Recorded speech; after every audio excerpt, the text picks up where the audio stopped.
డిపార్ట్మెంట్లో great police ఆఫీసర్గా పేరు తెచ్చుకున్నాను. కానీ చెల్లెలికిచ్చిన మాట నిలబెట్టుకోలేకపోతున్నాను. నీ కూతుర్ని నా ఇంటి కోడలుగా చేసుకుంటానని మాటిచ్చాను. తులసి నా కూతురే అని తెలిసినా కూడా న్యాయం చేయలేకపోతున్నాను. నిస్సహాయుడైన తండ్రిగా మిగిలిపోతున్నాను. భార్య చెవికి వెనక్కి తగ్గడం వస్తుంది. తులసి నా కూతురే అని చెబుదామన్నా భగవంతుడు నా నోరు మూసేశాడమ్మా. నన్ను క్షమించు బావా, నన్ను క్షమించు. ఏమండి, వెళదాం పదండి. రా పద పిన్ని.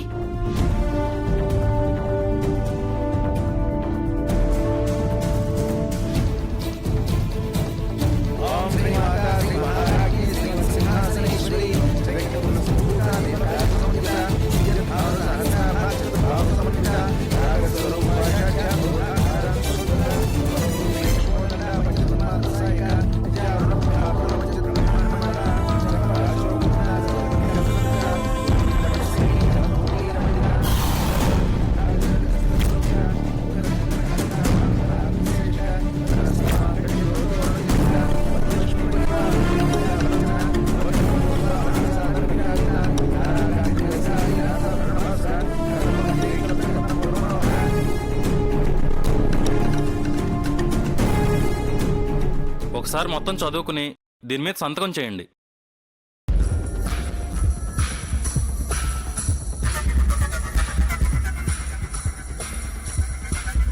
ఎరా, ఒకసారి చదివి సంతకం పెట్టు.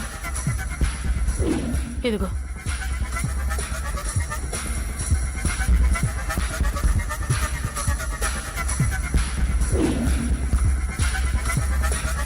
ఏంటిది? ఇంకా ఎవరు రాలేదేంటి?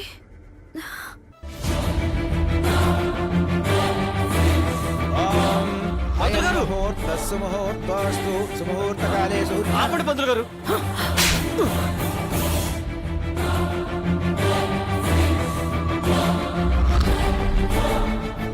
ఎవడ్రా నువ్వు? కరెక్ట్ టైంకొచ్చి ఆపండి అంటున్నావు. ఏ ఆ తులసి కోచింగ్ ఇచ్చి పంపించిందా?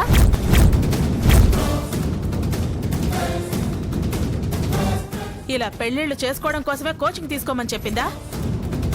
అన్ని మాటలు చెప్పిన మాయలాడి ఇప్పుడు నిన్ను పంపించిందా? నేను వచ్చింది పెళ్లి చెడగొట్టడానికి కాదండి, నా జీవితం బాగుండడానికి. ఈ లక్ష్మి గురించి మీకు తెలియజెప్పడానికి, మీ కొడుకు జీవితం బాగుండడానికి.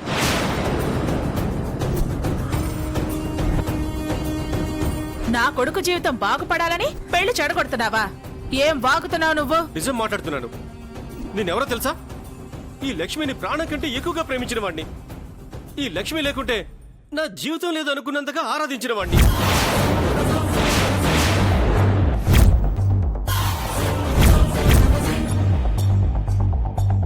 ఇప్పుడు లక్ష్మి పెళ్లి ఆదిత్యతో జరుగుతుందని తెలిసి తట్టుకోలేక యాసిడ్ తాగడానికి సిద్ధపడి ఆఖరి ప్రయత్నంగా వచ్చాను.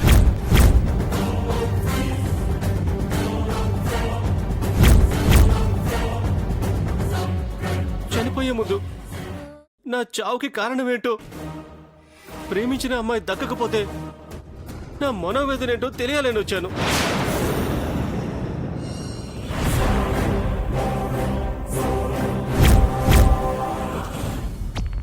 నా డెత్ సెల్ఫీ వీడియో తీసి ఫేస్బుక్ లో పెడితే లక్ష్మిని గాఢంగా ప్రేమించానని ప్రపంచం మొత్తం తెలుస్తుంది. నా లక్ష్మి నాకు దక్కించండి, లేకపోతే నేను చచ్చిపోతాను. వీడియో అప్లోడ్ చేస్తాను. మరణం నుంచి ఆపి హామీ ఇస్తారని వచ్చాను. ప్రాణం తీస్తారో పోస్తారో తేల్చుకోవడానికి వచ్చాను, అంతే తప్ప పెళ్లి ఆపడానికి రాలేదు.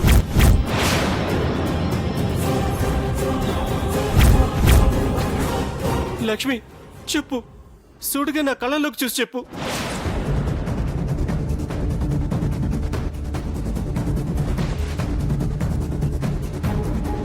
అదిగో చూడండి,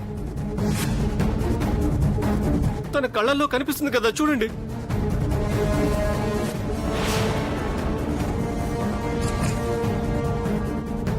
ఆ భయమే నేను చెప్పేది నిజం.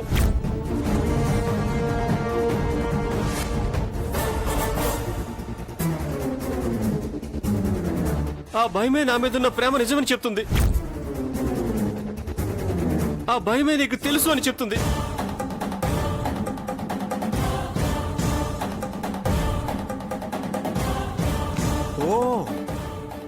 వెంకటలక్ష్మి గారి వెనకాల ఇంత కథ ఉందన్న మాట. నేనేమి ప్రేమించలేదు. ఇతను ప్రేమించాడు. అతను ప్రేమిస్తే నాకేం సంబంధం? అయితే ఇతను చావు కారణం నువ్వే కదా. నేనెందుకు అవుతాను? నిన్ను ఇది ప్రేమించిందా? నిన్నే చెప్పు. ప్రేమించిందండి. దానికి సాక్ష్యం ఉందా? ప్రేమకు సాక్ష్యాలు ఏముంటాయండి? తను రోజు నాతో మాట్లాడేది. అబద్ధం. నేనేం మాట్లాడలేదు. వీళ్ళ ప్రేమ కథ గురించి తెలిసే వరకు ఆదిత్యకి వెంకటలక్ష్మికి పెళ్లి జరగడానికి వీల్లేదు.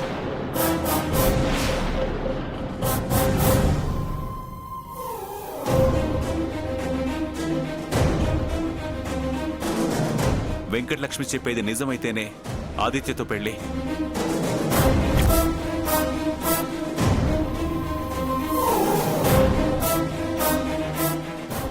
ఇతనే వెంకటలక్ష్మిని ప్రేమించాడు. వెంకటలక్ష్మి ఇతన్ని ప్రేమించలేదు అంటే ఆదిత్యని పెళ్లి చేసుకోవడానికి అర్హురాలే. కానీ ఇతను వెంకటలక్ష్మి కూడా నన్ను ప్రేమించిందంటున్నాడు. అది ఎంతవరకు వాస్తవం మనకు తెలీదు. ఇతను చెప్పేది నిజమని నిరూపిస్తేనే వెంకటలక్ష్మి తన సొంతం అవుతుంది.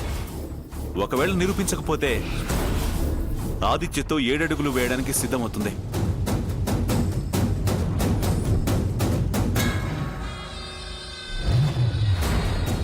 అవును, ఇతను చెప్పినట్టు వెంకటలక్ష్మి గురించి పూర్తిగా తెలిసే వరకు నేను పెళ్లి చేసుకోను.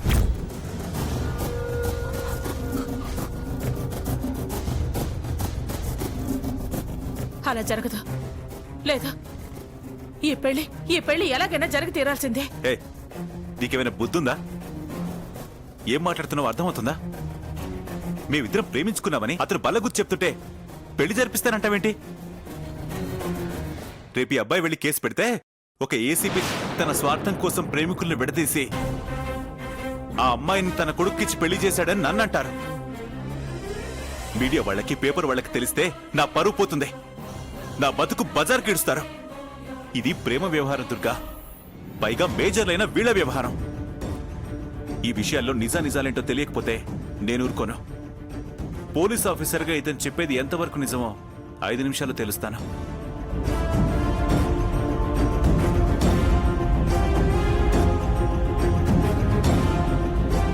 కానీ ఇక్కడ చేయడం కరెక్ట్ కాదు.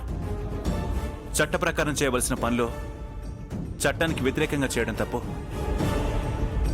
ఈ కేసుని విచారించిన తర్వాతే ఏదైనా.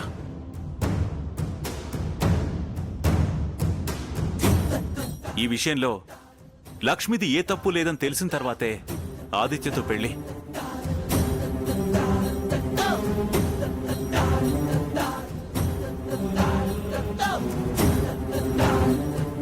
మనం కొంచెం ఓపిక పడదాం. మనం ఈ పెళ్లి చేస్తే ఈ అబ్బాయి తొందరపడి ఏ సూసైడో చేసుకుంటే మన లక్ష్మిని జైల్లో వేస్తారు.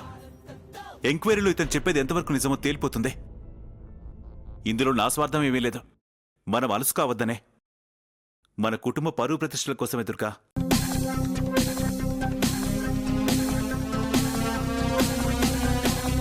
పెళ్ళైన మరుక్షణమే లక్ష్మిని పోలీసులు తీసుకెళ్తే మన ఆదిత్య ఏం సుఖపడతాడు?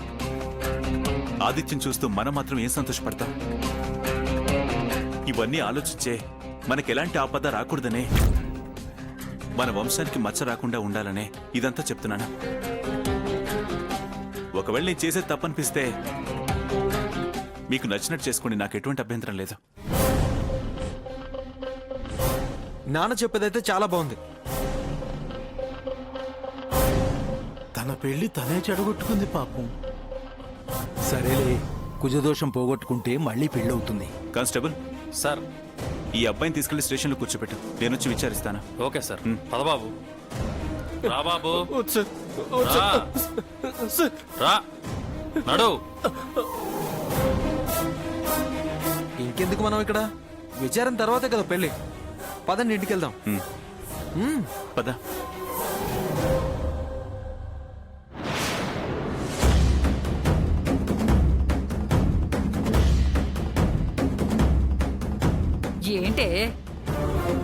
ఏంటిదంతా? వాడెవడో వచ్చి ప్రేమించాననడం ఏంటి? పెళ్ళి ఆపడం ఏంటి? పెళ్ళి ఆగలేదు నాన్నమ్మ, నేనే ఆపాను. నీ పెళ్లి నువ్వే ఆపుకోవడం ఏంటే మొద్దు మొహం దానా? ఇప్పుడు ఆపకపోతే ఇంకే జన్మలో నాకు బావకి పెళ్ళే కాదు. ఇప్పుడు మాత్రం ఎలా అవుతుందే? వచ్చిన వాడు అబద్ధం. వాడు చెప్పిన ప్రేమ కథ అబద్ధం. వాడు తులసి పంపిన మనిషి.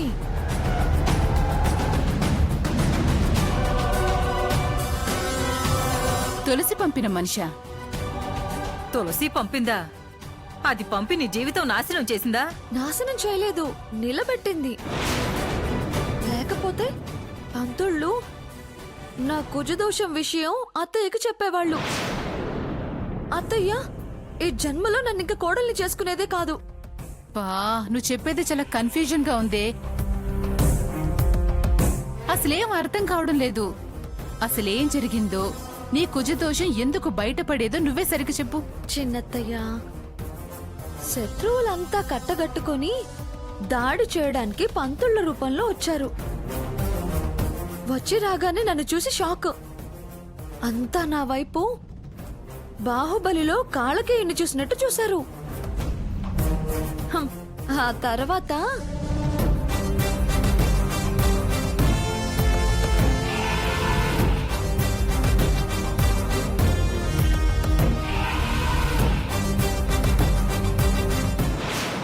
ఏమిటి శాస్త్రి గారు ఇక్కడికి తీసుకొచ్చారు?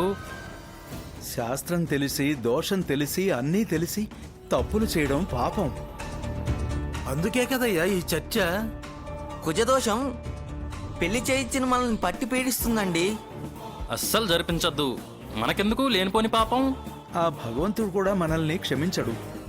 మీరే చెప్పండి, ఏం పంతులు చేద్దాం? గారండి, పంతులు గారండి, నన్ను క్షమించండి. మీరే నన్ను రక్షించాలి. లేమ్మా, మా వల్ల కాదమ్మా. కాని పని. శాస్త్రద్రోహం చేస్తే యముల వారు మమ్మల్ని శిక్షిస్తారు. కుజుడు వేధిస్తాడమ్మా. రాహు శపిస్తాడు తల్లి. కేతువు ఆగ్రహిస్తాడమ్మా. నీ దోషం పూర్తయ్యేంత వరకు నువ్వు పెళ్లి చేసుకోకూడదు. నీ దోషం గురించి మా పంతుళ్ళందరికీ తెలిసిందే. ఎలా మేం పెళ్లికి అంగీకరిస్తాం?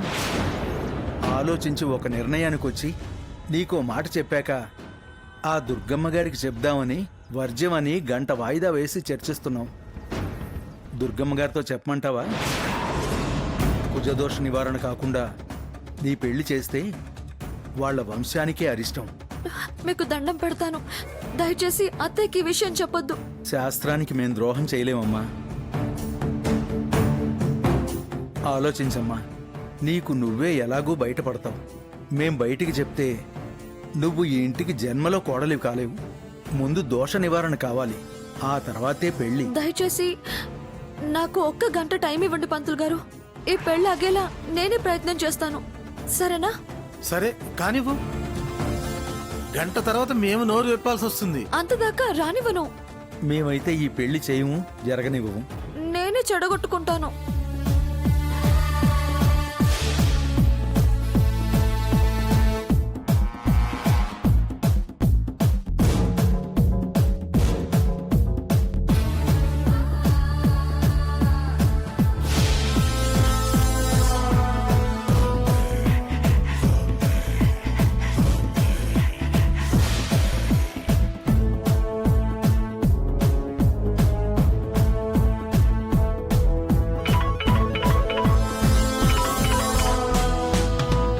ఏంటే నాకు ఫోన్ చేసావు? శుభవార్త చెప్దామని, నా సంతోషం షేర్ చేద్దామని, నా ఫీలింగ్స్ పంచుకుందామని. సిస్టర్వి కదా, అందుకే ఫోన్ చేశా. ఏంటి నువ్వు నాతో షేర్ చేసుకునేది? ఇదిగో, ఆవేశపడకు, బాధ అస్సలు పడకు. నిన్ను నువ్వు కంట్రోల్ చేసుకో. నా లవ్వర్కి కూడా ఇలాగే చెప్పాను. చూడు సిస్టర్, ఇప్పుడు నేను బావా పెళ్లి కూతురు పెళ్లి కొడుకులా తయారయ్యి రిజిస్టర్ ఆఫీస్కి వెళ్ళబోతున్నాం. పెళ్లి ఫోటోలు పంపమంటే వాట్సాప్లో పంపిస్తాను. లేదు, నా కళ్ళతో నేనే చూడాలని నీ మనసులో ఉంటే రాలేకపోతున్నానని ఫీల్ అవ్వకు. బాధ అస్సలు పడకు, ఏడవకే. వచ్చే దగ్గరుండి చూసిన తృప్తి వేరు కదా. అర్జెంటుగా ఫ్లైట్ ఎక్కి డబ్బుల గురించి అస్సలు టెన్షన్ పడకు. పేటిఎం ద్వారా అయినా గూగుల్ పే ద్వారా అయినా డబ్బులు పంపించేస్తాను. 10,000 చాలా. సరేలే, చాలినా చాలకపోయినా ఇబ్బంది పడటం వెతుక్కోవడం ఎందుకు 15,000 పంపుతున్నా. నాకు నువ్వు చూస్తుండగా భావని చేసుకోవాలని చాలా కసిగా ఉంది. నీ ఏడుపు చూసి నవ్వుకోవాలని సరదాగా ఉంది. ధైర్యం ఉంటే రావే, వచ్చి మా పెళ్లి చూడు. ఒసై లక్ష్మి, మండుతుందా? పళ్ళు పటపటలాడిస్తున్నావా? ఇదే ఇదే నేను నాకు కావాల్సింది. రా, దమ్ముంటే రా, ధైర్యం ఉంటే రా. వచ్చి కళ్ళార చూడవే పెళ్ళి, కసి తీర నవ్వుకుంటా. ఒసై, బావ నా సొంతమే, బావ నా భర్తే. ఇక నీకు బావ లైఫ్ లో ప్లేస్ లేదు. Bye bye bye. ధైర్యం ఉంటే రావే, వచ్చి మా పెళ్లి చూడు. Bye bye.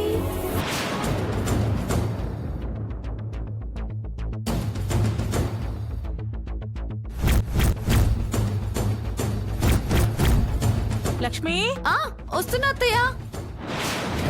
అది సంగతి. అలా తులసికి ఇన్ఫర్మేషన్ ఇచ్చి రెచ్చగొట్టా, అంతే. అది రెచ్చిపోయింది. నాకు మంగళగిరి దొంగ ప్రేమికుణ్ణి తయారు చేసి ఒక యాసిడ్ బాటిల్ ఇచ్చి మంచి పర్ఫార్మెన్స్ ఉన్న అతన్ని పంపించింది. వాడు యాక్షన్ ఇరగదీశాడు, అందర్నీ నమ్మించాడు. పెళ్లి వాయిదా పడింది. పంతుళ్ళు నిజం చెప్పకుండా వెళ్లారు. ఎలా ఉంది నా ఎత్తుగడ? బాగానే ఉంది కానీ నీ పెళ్లి ఆగిపోయినందుకే నాకు చాలా బాధగా ఉంది. ఇప్పుడు టెంపరీగా ఆగటమే ఫ్యూచర్ కి మంచిది. వాళ్ళు గాని నోరు గాని తెరిచుంటే హే పాటకి హే కాస్త నెరవేరకుండా మంగళగిరిలో ఉండేవాళ్ళం. మళ్ళీ అత్తయ్య ముహూర్తం చూసేలోపు ఆ దోష నివారణ పూజ పూర్తి చేస్తే ఇక లైఫ్ లాంగ్ అడ్డంకులుండవు. పైగా తులసి క్రియేట్ చేసిన లవ్ స్టోరీ కూడా అబద్ధం అని తేలుతుంది. అది బ్యాక్ అవుతుంది. నేను క్లీన్ చాట్ లో గుడ్ గల్లా బయటపడతాను. ఆ తర్వాత ఆ తులసి ఏ ఎత్తు వేసినా చిత్తే. ఇప్పుడు పంతులు నోళ్లు మూత పడ్డట్టు రేపు తులసి నోరు మూతే. ఇక అది ఎలాంటి కామెంట్ చేయడానికి వీల్లేదు, కంప్లైంట్ చేయడానికి లేదు. అర్థమైందా? బాగా అర్థమైందే తల్లి. నువ్వు నా అంతటి దానివయ్యావు. నీ మనవరాలే కదా, కాకుండా ఎలా ఉంటుందిలే.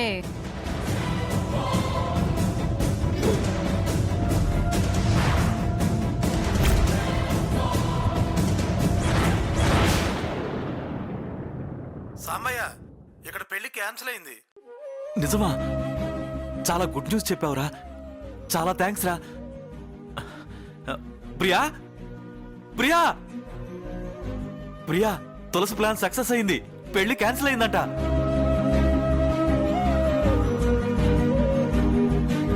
అవునా?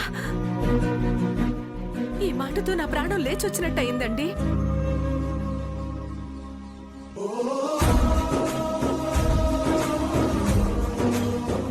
భగవంతుడా, తులసి ఆదిత్యల పెళ్లిపై పెట్టుకున్న ఆశల్ని సజీవంగా ఉంచావు స్వామి. వాళ్ళిద్దరూ ఒక్కటైతే చూడాలనుంది. అదొక్కటే నెరవేరిస్తే నేనింక ఏ కోరిక కోరను. నీ కోరిక తప్పకుండా నెరవేరుతుంది ప్రియా. ఎందుకంటే ప్రతిసారి పెళ్లి ఆగిపోతుంటే అది తులసి ప్రయత్నం వల్లే అని మురిసిపోయేవాణ్ణి. కానీ నాకు ఇప్పుడు అర్థమవుతుంది, ఆ దైవం కూడా తులసి పక్షాన ఉండి ఇదంతా చేస్తున్నాడని.